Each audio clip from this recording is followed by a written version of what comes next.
Montha తుఫాన్ ప్రమాద హెచ్చరికలు వచ్చిన వెంటనే అందులోనూ ఆంధ్రప్రదేశ్లో 22 జిల్లాల్లోనూ 403 మండలాల్లో ఎక్కువ తీవ్ర ప్రభావం చూపుతుంది అని తెలుసుకుని ప్రధాని నరేంద్ర మోదీ గారు చంద్రబాబు నాయుడు గారితో నేరుగా మాట్లాడడం, ఆంధ్రప్రదేశ్కి పూర్తి భరోసా ఇవ్వడం.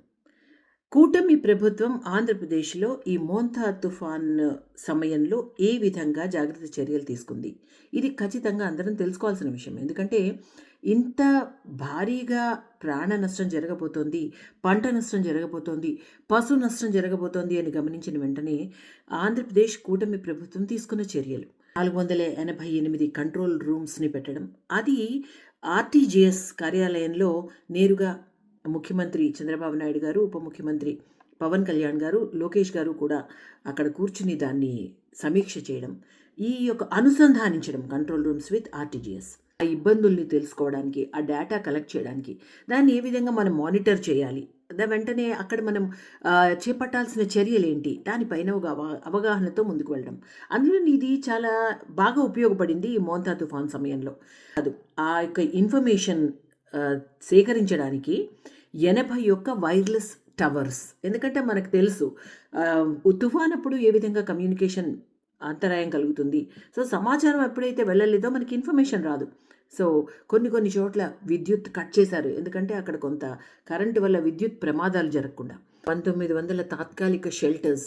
ఇదే కాకుండా వెంటనే వాళ్ళకి మెడికల్ క్యాంప్స్, అంటే ఏ విధమైన అసౌకర్యం కలగకుండా వాళ్ళకి ఫస్ట్ ఎయిడ్ అందించడానికి, పునరావాస కేంద్రాల్లో త్రాగునీరు, ఆహారం, వాళ్ళ యొక్క సౌకర్యాలు ఏ విధంగా జరుగుతున్నాయి అని సమీక్షించడానికి కేంద్ర మంత్రివర్యులు భూపతిరాజు శ్రీనివాస్ వర్మ గారు వెళ్ళడం.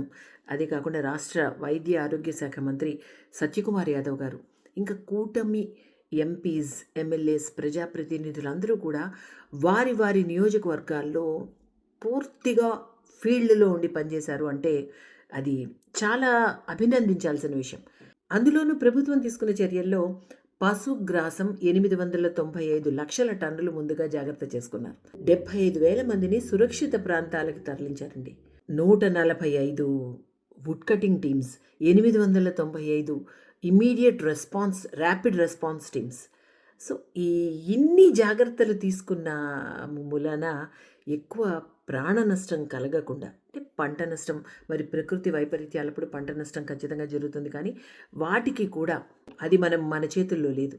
సో నెక్స్ట్ స్టెప్ ఏంటి అంటే ఈ నష్టం ఎంతవరకు జరిగింది, ఎంత శాతం జరిగింది, వారికి ఏ విధంగా పరిహారం చెల్లించాలి. ఇప్పటికే వీటి గురించి సమీక్ష చేసి ఆలోచన చేసి ఆంధ్రప్రదేశ్ ప్రభుత్వం వారు మత్స్యకారులకి ఏ విధంగా నష్టం జరిగిన రైతుల కుటుంబాలకి ఒక్కొక్క కుటుంబానికి 3,500 చొప్పున వారికి ఇవ్వడం అన్నది ప్రకటించడం జరిగింది. 1,500 జేసీబీస్, క్రెయిన్స్, ప్రొక్లైన్స్ ఇవన్నీ కూడా రెడీ చేసుకున్నారండి. ఈ నేషనల్ హైవేస్ అన్నీ కూడా రవాణా స్తంభించిపోయింది. మరి అటువంటి సమయాల్లో డ్రోన్ టెక్నాలజీ యూజ్ చేసి ఒక చోట నుంచి ఇంకొక చోటకి ఆహారము, మెడిసిన్స్ కూడా సప్లై చేసే విధంగా డ్రోన్స్ని వాడారు. అంటే స్కూల్స్కి, కాలేజెస్, జూనియర్ కాలేజెస్కి ముందుగానే సెలవులు ప్రకటించడం, 5 రోజుల పాటు చాలా హై అలర్ట్లో ఆంధ్రప్రదేశ్ని పెట్టడం, ఎప్పటికప్పుడు ప్రతి జిల్లాలోనూ ఆ కలెక్టర్ ఆఫీస్లో డిఆర్ఓకి, డిహెచ్ఎంఓకి కూడా అందులో భారతీయ జనతా పార్టీ ప్రతినిధులు వాళ్ళు వాలంటీర్స్గా కూడా పనిచేశారు. వాళ్ళ ఆ కలెక్టర్ ఆఫీసెస్కి కూడా వెళ్ళి వారు లిస్ట్, ఎంతమంది మేము పనిచేస్తున్నాము అన్నది లిస్ట్ వాళ్ళకి చెప్పి ఎక్కడికక్కడ కంట్రోల్ రూమ్స్, ఆ కంట్రోల్ రూమ్ నెంబర్స్ కూడా ప్రజలకి అందుబాటులోకి తీసుకొచ్చి ఎవరికైనా ఏదైనా ఇబ్బంది ఉంటే వెంటనే ఈ నెంబర్స్కి కాల్ చేయండి, మీకు మేము అందుబాటులో ఉంటాము అని చెప్పడం. ఇంత చక్కగా ఇవన్నీ కూటమి ప్రభుత్వం చేసిన మూలాన జాగ్రత్తగా బయటపడగలిగాం.